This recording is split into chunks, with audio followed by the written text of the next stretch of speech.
Joshua did well in school. He had friends. He was the emotional kid that loved everybody. So oftentimes, kids who had problems would sort of gravitate to Joshua. So he was that kind of friendly, loving kid. And Joshua normally would have ridden his bike to school, and he said, "Hey Mom, will you drive me to school today?" So, well, why?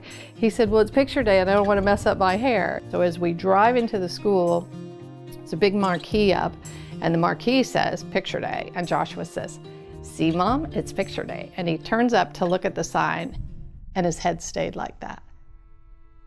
And then his whole body is jerking.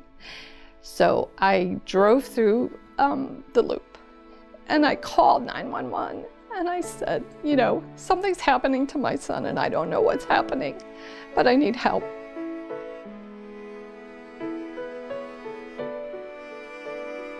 I guess I thought over the years, I thought this would be something he just would grow out of. That like you didn't live like this forever.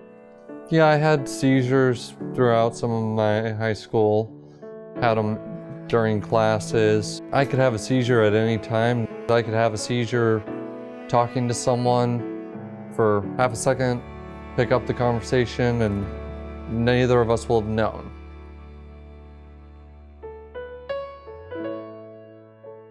Then they tend to back. You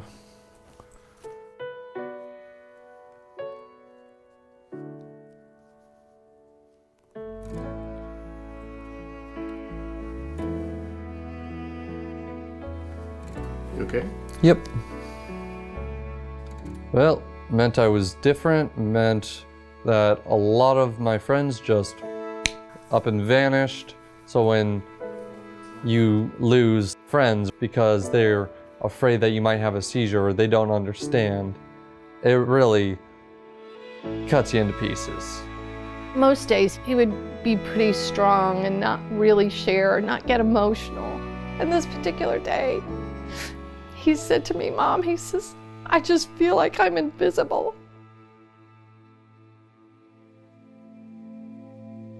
The story began in December 6, 1996.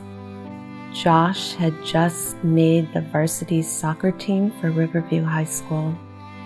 And the varsity team was on a chartered bus on the way to Naples. And Josh had a seizure in Fort Myers. My husband Bruce and I were just lost. He graduated from University of Pitt, and he ended up coming back to Florida. Then he decided to become a chef. Apparently Josh was getting ready for work, and he did have a seizure in the bathroom and sustained a fatal blow to his forehead.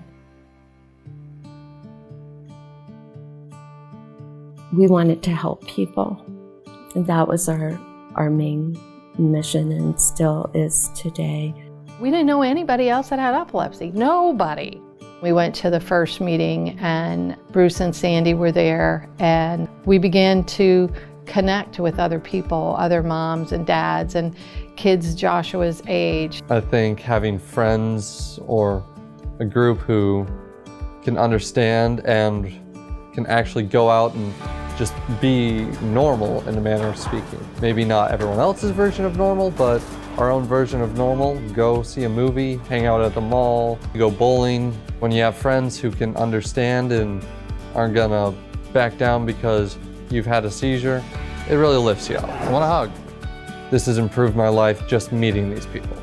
I can see a change in Joshua in that he's more at peace with where he is in life, and that he has friends. He has people that he laughs and talks with. They are dancing together in the Dynasty dance group. They have a great time and they look forward to getting together. It's a whole social life for Joshua that he didn't have.